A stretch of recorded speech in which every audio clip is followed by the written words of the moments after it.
mean, it always feels insane that they would pick your movie, but what felt wonderful about it was to be recognized by your family. You know, like I've been at NYU for 3 years, and to be recognized within that community is what felt best about getting a Wasserman Award.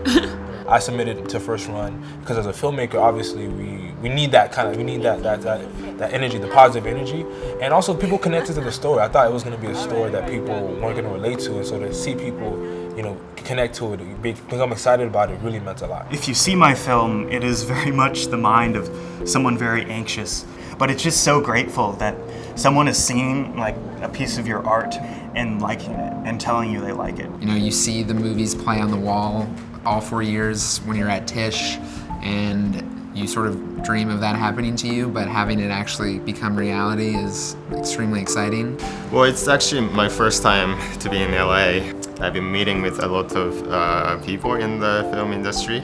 And they actually like take me into the Sony Pictures lot, into the Disney lot. So I think for me it was more about getting information, finding out what does an agent do, what does a manager do, what kind of films are Sony making versus Paramount versus Universal versus Focus. But what I've taken away from this week is that I understand what the studio people want from me. And I understand what sort of managers and agencies want from me, and I understand how I fit into what they're trying to do.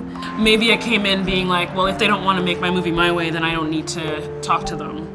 And I'm walking out of it being like, I understand where they're coming from, and I understand how to better strategize my next steps towards making my movie. It's nice to be exposed like to the more business side of things, because I think film school is your time to focus on the art of everything, and it's a nice reality check to be talking to these people that have been working in the industry for 20 years. I mean, Seath is great just because I feel like he's close to probably the experiences I had growing up.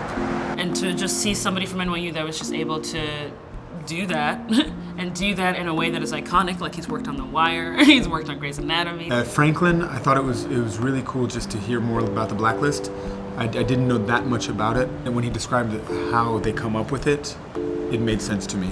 And I said, okay, this is a list that actually does have integrity, and will stay that way. And also, a lot of the executives, a lot of the producers, a lot of the people that we talk to, that we have meetings with, they're very honest with us. Even to the, you know, the degree in which they say whether or not your film can be made as it is, or, you know, what the audience for your film can be. And it was wonderful because I met people who had gone to NYU 10 years ago, even 15 years ago, and we just talked about our experiences, you know, the good side of it, the bad side of it, how it's helped afterwards, our dreams before we entered the program, and I felt very unified. The idea that here's very different people that just love the art of film and wanted to be filmmakers and have, you know, taken very different paths. I just want to thank Tisch, because I think for me, like, this has been like a eye-opening experience. I think for me to be in the boardrooms of all the big studios is something that was like very mystified for me. Like I've kind of went through a demystification process, and it's been a very refreshing experience. Like I feel excited to keep working in film, in the filmmaking industry, and I feel empowered. So I just think that, like, you know, LA is not as big as bad as I thought it was, and I think it's actually empowering. So I'm really excited.